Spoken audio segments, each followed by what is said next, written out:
നിങ്ങൾ ചിന്തിച്ചു നോക്ക്, അല്ലാഹുവിന്റെ ഖുർആൻ തന്നെ എടുത്ത് പരിശോധിച്ചാൽ നമുക്ക് കാണാൻ കഴിയും. ബഹുമാനപ്പെട്ട ഈസാ അലൈഹി സ്വലാത്തു വസ്സലാമിന്റെ സവിശേഷത ഖുർആൻ പഠിപ്പിക്കുകയാണ്. ഈസാ നബി ദൈവമല്ല, ദൈവ അവതാരമല്ല, ദൈവപുത്രനൊന്നുമല്ല, നമുക്ക് എല്ലാവർക്കും അറിയാം. എന്നിട്ട് കൂടി ഈസാ നബി പറയുന്ന വചനം ഖുർആൻ പഠിപ്പിക്കുന്നു, അന്നി യഖ്ലുഖു ലക്കും മിന ത്വയ്രി കഹയ്യത്തി ത്വയ്രി ഫഅൻഫുഖു ഫീഹി ഫയകൂനു ത്വയ്റൻ ബിഇദ്നില്ലാഹ്. കണ്ടോ, കളിമണ്ണ് കൊണ്ട് സൃഷ്ടിക്കുന്നു, രൂപമുണ്ടാക്കുന്നു, എന്നിട്ട് ഞാനത് ഊതുമ്പോൾ ഫയകൂനു ത്വയ്റൻ ബിഇദ്നില്ലാഹ്, അത് പാറി പറന്നു പോകുന്നു. ഇത് മഹാത്മാക്കൾക്ക് അള്ളാഹു നൽകുന്ന ഒരു വിശേഷണമാണ്.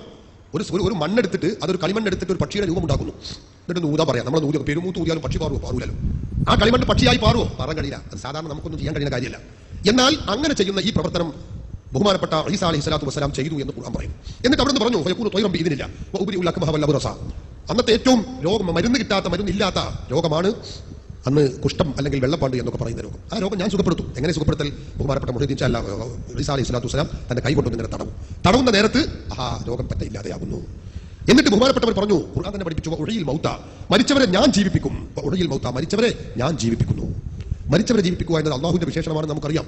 പക്ഷെ ആ വിശേഷണം ബഹുമാനപ്പെട്ട ഈസാ അലൈഹി സ്വലാത്തു വസ്സലാമിൽ ചാർത്തുകയാണ്. ഈസാ നബി പറയുകയാണ്, ഞാൻ ജീവിപ്പിക്കുന്നു. കണ്ടോളൂ നിങ്ങൾ, ചത്തേ ജഗത്തിന് ജീവനിടിച്ചോവർ ചാകും കിലേശത്തെ നന്നാക്കി വിട്ടോവർ. മുഹ്യിദ്ദീൻ കാണും, ഇഫായിമാരിൽ കാണും, ചത്തേ ജഗത്തിന് ജീവനിടിച്ചോവർ ചാർച്ചാ മുറിഞ്ഞോരെ ചേർത്തി അയച്ചോവർ. ഞാൻ പറയുന്നത് മഹാത്മാക്കളായ ആളുകളെ കുറിച്ച് അവർ മരിച്ചവരെ ജീവിപ്പിക്കുന്നു എന്ന് നമ്മൾ വിശ്വസിച്ചാൽ അത് ശിർക്കാകുന്നില്ല. കാരണം അതേ വിശ്വാസം അള്ളാഹു തന്നെ മഹാത്മാക്കൾക്ക് ചാർത്തി കൊടുക്കുന്നു. എന്നിട്ട് ഖുർആൻ തന്നെ ഈസാ നബിയുടെ സവിശേഷതയായിട്ട് പറഞ്ഞു, എന്താ? നിങ്ങളുടെ വീടുകളിൽ നിങ്ങൾ സൂക്ഷിച്ചു വെച്ചിട്ടുള്ള വസ്തുക്കൾ, അതുപോലെ നിങ്ങൾ കഴിച്ചിട്ടുള്ള വസ്തുക്കൾ, ഭക്ഷണം കഴിച്ച വസ്തുക്കൾ എന്തൊക്കെയാണെന്ന് നിങ്ങൾക്ക് ഞാൻ പറഞ്ഞു തരാം. കണ്ടോ, കുപ്പിയകത്തുള്ള വസ്തുവിനെ പോലെ കാണാൻ ഞാൻ നിങ്ങളെ കൽവാകാമെന്നോവർ. മുഹീദ്ദീൻ പറഞ്ഞത് പ്രമാണബദ്ധമാണ്. ഈസാ നബി അലൈഹി സ്വലാത്തു വസ്സലാം പറയുന്നത് നിങ്ങളെ വയറ്റിലുള്ളത് ഞാൻ പറഞ്ഞു തരും. കുപ്പിയകത്തുള്ള വസ്തുവിനെ പോലെ കാണാൻ ഞാൻ നിങ്ങളെ വയറാകാമെന്നോവർ. ഈസാ നബി മാല പാടുകയാണെങ്കിൽ, ഞാൻ ഉണ്ടാക്കുകയാണെങ്കിൽ അങ്ങനെയാണ് ഞാൻ എഴുതുക. അപ്പൊ കണ്ടോ, വയറ്റിലുള്ളത് ഞാൻ നിങ്ങൾക്ക് പറഞ്ഞു തരും.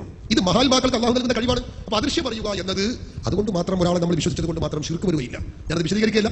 ഏത് വിശേഷണമുണ്ടോ അള്ളാഹു നൽകുന്ന വിശേഷണങ്ങൾ മഹാത്മാക്കൾക്ക് ഉണ്ടാകും. അങ്ങനെ നമ്മൾ മഹാത്മാക്കളെ കുറിച്ച് അത് വിശ്വസിച്ചാൽ അതൊരിക്കലും ശിർക്കാവുന്നില്ല.